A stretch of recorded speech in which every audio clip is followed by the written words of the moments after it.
স্বাধীনতা দিৱসৰ উপলক্ষে কবি হীৰেণ ভট্টাচাৰ্যৰ এটি মনপৰশা কবিতা মোৰ দেশ।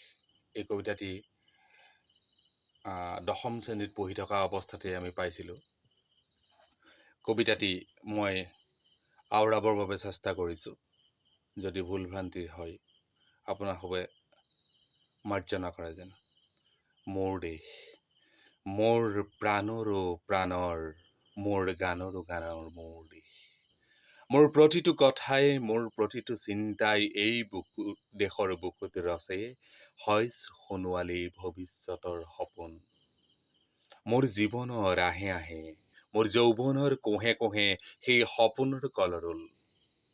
দেশে দেশে দেশ আছে, এনে বহু দেশৰ অৰঙে দৰঙে মই ঘূৰিছোঁ। বহু বন্ধুৰ হতে হাতে হাতে হাত ধৰি ফুৰিছোঁ।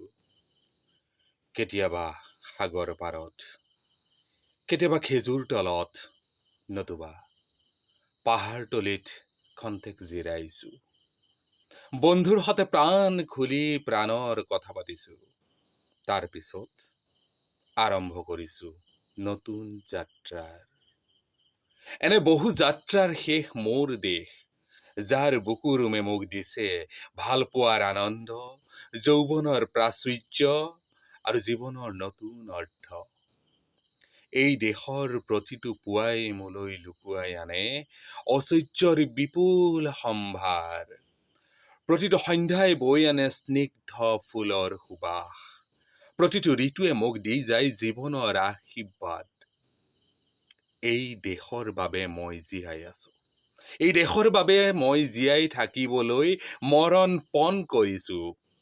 ৰণুৱা, বনুৱা, হালোৱা এই সকলোৰে মাজত মই আছো মোৰ দেশৰ বাবে। অনৈক্যৰ মাজত ঐক্য হৈ, বিৰোধৰ মাজত সংহতিৰ সম্ভাৱনা হৈ মই আছো। জীৱনে মৰণে শয়নে সপনে এই দেশৰ আহ্বান মই শুনিছো। শত্ৰু মিত্ৰ সকলোকে মই চিনিছো। সিহঁতৰ অন্তৰ মই বিশ্বাসৰে জিনিছো।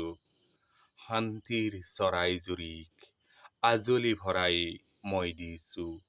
ভঁৰালৰ এমুঠি ধান, পৰাণৰ একোটি গান। আৰুতো মোৰ একো নাই, মোৰ দেশ। মোৰ কল্লোলিত সপোনৰ উত্তাল তৰংগই মোক লৈ যায় গভীৰৰ পৰা গভীৰতলৈ, আদৰ্শৰ কঠিন পৰ্বত মূললৈ। ধন্যবাদ।